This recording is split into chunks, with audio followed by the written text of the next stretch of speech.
আসসালামু আলাইকুম প্রিয় দর্শক, আমার এই ভিডিও আজ আমি যখন রেকর্ড করছি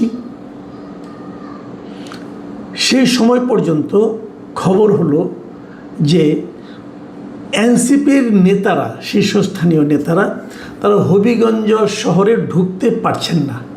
তারা হবিগঞ্জ ঢোকার আগেই হবিগঞ্জেরই মিরপুর এলাকায় তাদের গাড়িবহরকে পুলিশ আটকে দিয়েছে এবং আটকে দেওয়ার পর তারা ওখানেই রাস্তার উপর বসে পড়েছেন নাহিদ ইসলামের নেতৃত্বে শীর্ষস্থানীয় নেতারা। এর মধ্যে বৃষ্টি হয়েছে, তারা বসে থেকেছেন। তারাও ভেতরে ঢুকবেন, পুলিশের ভেতরে ঢুকতে দেবেন না, এরকম একটা পরিস্থিতি। প্রশ্ন হলো, দেশে এখন রাজনৈতিক পরিস্থিতি কি এমন হয়েছে যে একটা জাতীয় সংসদে তৃতীয় বৃহত্তম দলের নেতাদের এরকম রাজপথে বসে পড়ার মতো, অথবা কোথাও একটা শহরে তারা ঢুকবে, সেই শহরে তাদেরকে ঢুকতে দেওয়া হবে না, এমন একটা পরিস্থিতি কি উদ্ভব হওয়ার কথা? কেন এমন ঘটনাটা ঘটল? আমি এটা নিয়ে একটু কথা বলতে চাই। ঘটনাটা আপনারা জানেন যে গতকালকে যেটা হয়েছিল মঙ্গলবার দিন, তারা সেখানে তাদের যে জুলাই পদযাত্রা, সেই জুলাই পদযাত্রা উপলক্ষে তারা হবিগঞ্জে গিয়েছিল আজকে, ওই গতকালকে। সেখানে তারা মিটিং করেছে। মিটিং করার পর তারা যখন ফিরে আসবে, সার্কিট হাউসে যাবে, তখন তাদের গাড়ির উপর বেপরোয়া হামলা হয়েছে এবং সেই হামলাগুলোর ভিডিও আমরা বিভিন্ন জায়গায় দেখেছি, সোশ্যাল মিডিয়ায় দেখেছি। একাধিক ভিডিও আমারও চোখে পড়েছে, আমার ধারণা আপনারাও দেখেছেন। সেই ভিডিওগুলোতে দেখা যাচ্ছে যে তারা এনসিপির যারা নাকি লোকজন যারা আছে তাদেরকে বেধড়ক পিটাচ্ছে, লাঠি দিয়ে পিটাচ্ছে, রড দিয়ে পিটাচ্ছে। এনসিপির লোকজন যে গাড়িতে করে এসেছিল সেই গাড়ির ড্রাইভারকে পিটাচ্ছে। পরে দেখলাম যে সার্জিস আলমের হাতে ব্যান্ডেজ, তাকেও পিটানো হয়েছে। তো এই যে ঘটনাগুলো, এগুলো কেন ঘটলো? ওখানকার যিনি আপনার ছাত্রদলের যিনি লিডার আছেন, তারা বলছেন যে তারা সেখানে এমন অশালীন কথাবার্তা বলেছে এবং খুবই আপত্তিকর কথাবার্তা বলেছেন ওই জনসভায় এনসিপির নেতারা, বিশেষ করে পাটোয়ারি সাহেব, যে কারণে বিক্ষুব্ধ ছাত্র জনতাই নাকি এই কাজটা করেছে। আর এনসিপির পক্ষ থেকে অভিযোগ করা হয়েছে এই কাজটা করেছে ছাত্র দলের লোকজন। তো ছাত্র দলই করুক আর বিক্ষুব্ধ জনতাই করুক, আমার প্রশ্নটা হলো, কেউ যদি কোনো জায়গায় কিছু কথা বলে, আমি জানি, আমি মানিও এটা, যে এনসিপির নেতাদের কথাবার্তা অশালীন অনেকেরই, বিশেষ করে নাসিরউদ্দিন পাটোয়ারি সাহেবের কথা তো অশালীন বটেই। উনি যেন প্রভোকেটিং ওয়েতে কথাবার্তা বলেন, উনি প্রভোক করেন যে আমাকে মারো মারো। উনি যখন রাজনৈতিক কথাবার্তা বলেন, প্রতিপক্ষকে আক্রমণ করে কথা বলেন, তখন যেন মনে হয় কি যে উনি আমন্ত্রণ করছেন যে তারপরেও তোমরা আমাকে মারছো না কেন, আমাকে অ্যাটাক করো। তো এই ধরনের কথাবার্তা উনি বলেন, বহুদিন ধরেই বলেন, এবং এইভাবে বলে বলে ওনার বেশ জনপ্রিয়তাও হয়েছে, এটাও সত্য। অনেকে ওনাকে পছন্দও করেন এই সমস্ত উত্তেজক কথাবার্তা বলার জন্যই। তো সেটা হতেই পারে, এটা যার যার স্ট্র্যাটেজি, যার যার পলিটিক্যাল স্ট্র্যাটেজি, এটা নিয়ে আমার কোনো বক্তব্য নেই। আপনি তাকে পছন্দ করতে পারেন, নাও পছন্দ করতে পারেন। আমি ব্যক্তিগতভাবে এই ধরনের কথাবার্তাকে পছন্দ করি না। তো নাই হতে পারে। আবার আমার ঘরের মধ্যে আমার ছেলে, ছোট ছেলে, আমার ছেলে ক্লাস 10-এ পড়ে, সে আবার নাসিরউদ্দিন পাটোয়ারিকে খুব পছন্দ করে, করতেই পারে। কেন পছন্দ করে তাকে আমি জিজ্ঞাসা করিনি, তার কাছে ভালো লাগে, সে উনি পছন্দ করে। আমি পছন্দ করি না তাদের কথাবার্তাগুলো। তো এটি হলো গণতন্ত্র, যে একজনের পছন্দ হবে, একজনের পছন্দ হবে না। কিন্তু সে যত খারাপ কথাই বলুক, আপনি তার গায়ে হাত তুলবেন কেন ভাই? আমার প্রশ্নটা এখানেই। যদি আপনি মনে করেন যে তার কথায় আপনার নেতাকে অপমান করা হয়েছে, তার কথায় আপনি নিজের মানহানি হয়েছে, আপনি নিজে হয়তো অপমানিত হয়েছেন, আপনি তার বিরুদ্ধে আইনের আশ্রয় নিতে পারেন। দেশে তো আইন আছে, আপনি আইনের কাছে যান। কিন্তু আপনি তো আইনটাকে নিজের হাতে তুলে নিতে পারেন না। আপনি তার গায়ে হাত দিবেন কেন? তাদেরকে আপনি মারবেন কেন? আচ্ছা, যে লোকটা বলেছে আপনি তো তাকে মারতে পারেন, অন্যদেরকে মেরেছেন কেন? ড্রাইভারের কী দোষ রে ভাই, তাকে আপনি মারলেন কেন? এই যে মারাটা, ইচ্ছে করলে আমি একজনকে মারতে পারি, এটা হলো একটা মানসিকতা, এটা হলো একটা ফ্যাসিস্ট মানসিকতা। এই মানসিকতার প্রকাশ যে ঘটাবে সেই ফ্যাসিস্ট। সে যে দলে তাকে প্রশ্রয় দেবে, যে দল তাকে এই ধরনের আচরণ করার জন্য প্রশ্রয় দিবে, আশ্রয় দিবে, উৎসাহ দিবে, সেটাই সেই দলটাই ফ্যাসিস্ট দল। ভাই ফ্যাসিস্ট গাছে ধরে না, ফ্যাসিস্ট আচরণে বোঝা যায়, এরাই ফ্যাসিস্ট। আমি অনেকগুলো ভিডিও দেখেছি, যারা মেরেছেন তাদের প্রত্যেকের চেহারা সেখানে স্পষ্ট। সেই চেহারাগুলোকে দেখে তাদেরকে কি ধরা হবে? এই জায়গাটাতে আমার প্রশ্ন। যদি তাদের ধরা না হয় তাহলে আপনি নিশ্চিত থাকতে পারেন এরা সব ছাত্র দল, যুব দল, অথবা স্বেচ্ছাসেবক দল, অথবা বিএনপি করে।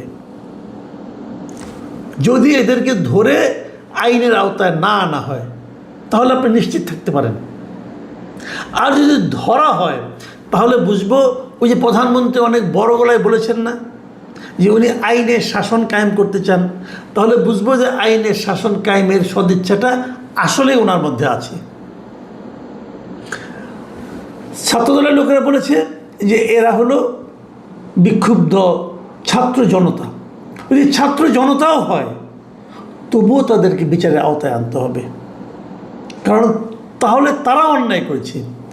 একজন লোক আপনি জানেন যে সে খারাপ, জানেন, আপনি একদম নিশ্চিতভাবে জানেন সে দুষ্ট লোক, তাকে থামানো দরকার, আপনি জানেন, তারপরেও তার গায়ে আপনি হাত তুলতে পারেন না। তাকে আপনি ধরে নিয়ে পুলিশের কাছে দিতে পারেন, অথবা পুলিশকে ডেকে এনে তাকে ধরিয়ে দিতে পারেন, কিন্তু গায়ে হাত দিতে পারেন না, কারণ তার শরীরটা আপনার মালিকানার নয়, তার শরীরের মালিক আপনি নন। যেই মুহূর্তে তার গায়ে আপনি একটা লাঠির বাড়ি দিবেন, সেই মুহূর্তে আপনি হবেন একজন দুষ্কৃতকারী, আপনি হবেন একজন সন্ত্রাসী। এই সন্ত্রাসীদেরকে অবশ্যই ধরতে হবে, যদি এই সরকার মনে করেন যে তারা আসলে আইনের শাসন কায়েম করতে চান। দেখুন, আমি একটা ঘটনা বললাম, আরেকটা ঘটনা বলি। গত দুদিন ধরে দেখছি, সেটা হলো রাজশাহী ইউনিভার্সিটিতে গত 27 জুলাইয়ের ঘটনা। প্রথম কিছু স্টুডেন্টদের মধ্যে একটা বিষয় নিয়ে বিরোধ তৈরি হয়েছিল, সেটা মীমাংসা করতে গিয়েছিল বিশ্ববিদ্যালয় কর্তৃপক্ষ। সেই মীমাংসাকে কেন্দ্র করে বিরোধ আরও বেড়েছে, এবং এগুলো কী কী হয়েছে এগুলো আপনি পত্রপত্রিকায় পাবেন। কিন্তু ঘটনা যেটা ঘটলো সেটা হলো যে পরশুদিন দেখলাম যে রাকসুর যিনি সাধারণ সম্পাদক মিস্টার সালাউদ্দিন আম্মার, এই সালাউদ্দিন আম্মার বিখ্যাত লোক, কিন্তু সে নানা জনের বিরুদ্ধে নানা কিছু করে, মবের জন্য উস্কানি দেয়, অনেক কিছু করে। আমার বিরুদ্ধে দিয়েছে মবের জন্য, তার আমরা অনেক ঘটনা শুনেছি। আমি হঠাৎ করে দেখলাম যে সে একটা বেলচা হাতে নিয়ে একজনকে মারতে যাচ্ছে, চিৎকার চেঁচামেচি করছে, তাকে মারবে, মেরে ফেলবে, অমুক করবে, তমুক করবে। এটা কারোর অধিকার তাকে কে দিল? সে বিশ্ববিদ্যালয়ের স্টুডেন্টরা তাকে ভোট দিয়ে সাধারণ সম্পাদক বানিয়েছে তাদের ছাত্র সংসদের। অবশ্যই এটা তার জন্য একটা বড় অর্জন। এই অর্জনের বিনিময়ে তাকে কি এই ক্ষমতা দেওয়া হয়েছে সে বেলচা দিয়ে কাউকে মারতে পারে? সে কি আইন নিজে বানাবে? আইন বানানোর তার কোনো অধিকার আছে? নিজের মতো করে বিচার করে রায় দিয়ে সেই বিচারের রায় বাস্তবায়নের অধিকার তাকে কেউ দেওয়া হয়েছে? দুজন ছাত্রকে পিটিয়ে, গরুর মতো পেটানো হয়েছে। গরুও বোধহয় মানুষ এভাবে পেটায় না। তাদেরও ছবি দেখলাম, এই সালাউদ্দিন আম্মার বাঁশ দিয়ে, লাঠি দিয়ে সে নিজে পিটিয়েছে, এবং তার সঙ্গে অন্যরা ছিল। পেটানোর পর দেখলাম যাদেরকে পিটিয়েছে তাদেরকে পুলিশ অ্যারেস্ট করেছে। অপরাধ কি? অপরাধ হলো তারা নাকি নিষিদ্ধ ঘোষিত ছাত্রলীগের সমর্থক। নিষিদ্ধ হয়েছে ছাত্রলীগ কবে? সেটার এখনও সমর্থক আছে, তার প্রমাণটা কি? তার গায়ে লেখা ছিল যে আমি ছাত্রলীগের সমর্থক, লেখা ছিল। কে সিদ্ধান্ত দিল? সালাউদ্দিন আম্মার সিদ্ধান্ত দিয়েছেন। ওনার কাছে মনে হয়েছে এই লোকটা ছাত্রলীগের সমর্থক, অতএব তাকে পেটানো যায়। বাংলাদেশ না বিশ্বের কোনো আইন এটাকে সমর্থন করবে? প্রশ্নটা তখনই ওঠে, আমরা কি একটা স্বাধীন সার্বভৌম আইনি রাষ্ট্রের মধ্যে অবস্থান করছি, নাকি আমরা একটা বর্বর রাষ্ট্রে অবস্থান করছি? আইন কি বলে? রাজশাহীতে কি কোনো আইন প্রয়োগকারী সংস্থা আছে? আছে নাকি তারা ঘুমাচ্ছে, চুরি পরে বসে আছে? এই প্রশ্নটা আমি করতে চাই। সাংবাদিকরা এটা নিয়ে লেখালেখি করেছে। পরে দেখলাম প্রেস কনফারেন্সে সালাউদ্দিন আম্মার এবং তার যে রাকসুর যিনি ভিপি, তারা আবার সাংবাদিকদের বিরুদ্ধে বলছে, তাদের বিরুদ্ধে অশালীন আক্রমণ করছে তারা। তো হয়েছে নাকি, বলছে এরা নাকি মায়া কান্না করছে, এই ধরনের কথা বলছে যে মোস্তাকুর রহমান জাহিদ, যিনি নাকি রাকসুর ভিপি, ছাত্র শিবিরের নেতা। মানে তারা মারবে, পিটিয়ে ফেলে দেবে, সেই কথা বললে পরে হলো ওটা মায়া কান্না। ওই লোকটাকে মানুষটা, কোন দেশে বাস করছি আমরা? তারপর যে মার খেলো তাকে আপনি অ্যারেস্ট করলেন, কি অপরাধে অ্যারেস্ট করলেন আপনি তাকে? এই যে বিষয়গুলো, এগুলো কিন্তু কেবল দেশের মধ্যে না, দেশের সচেতন মানুষের মধ্যে না, এগুলো কিন্তু দেশের বাইরেও বিভিন্ন মানবাধিকার সংস্থার কাছে কিন্তু এই মেসেজগুলো যায়। তারা আসলে কি, আজকে দেখলাম একটা ইংরেজি দৈনিকে the Times of Bangladesh Salauddin আম্মারকে নিয়ে একটা বড় বিশাল একটা ফ্রন্ট পেজে একটা বিশাল স্টোরি করেছে। সেই স্টোরি দেখা যাচ্ছে সে তার ওই বড় বড় চুল নিয়ে পাঞ্জাবি পায়জামা পরে একটা বেলচা কাঁধে নিয়ে সে দাঁড়িয়ে আছে।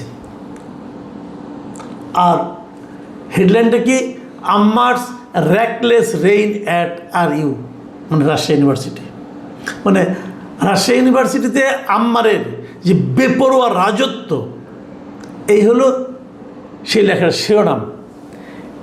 ইংরেজি লেখা, বিদেশিরা পড়ে না এটা বিদেশিরা পড়ে এদেশের আইন শৃঙ্খলা নিয়ে তাদের কী ধারণা হচ্ছে। রাজশাহী যারা নাকি আইন শৃঙ্খলা রক্ষার দায়িত্বে আছেন, তাদের সম্পর্কে তাদের কত উচ্চ ধারণা হচ্ছে। বিশ্ববিদ্যালয় কর্তৃপক্ষ হয়তো বিশ্ববিদ্যালয় কর্তৃপক্ষের মধ্যে কী করবে, তারা তো নিজেরাই ভয়ে কাঁপে। কতগুলি মেরুদণ্ডী লোক ওখানে বসে আছে, নিজেরাই ভয়ে কাঁপে। এবং এই রিপোর্টটা যদি আপনারা পড়েন, যদি সময় পান পড়ে নিন, ডিটেল কাহিনী আছে আম্মারের অতীত কর্মকাণ্ড সম্পর্কে। সেগুলো পড়লে যে কেউ বলবে এই ছবিটা বরং কম করা হয়েছে, ছবিটাতে কম দেখানো হয়েছে। আমি মাননীয় প্রধানমন্ত্রীকে বলবো যে আপনি আপনার কোন ইমেজটা মানুষকে দেখাতে চাচ্ছেন, আপনি আপনার কোন ইমেজ তৈরি করতে চাচ্ছেন।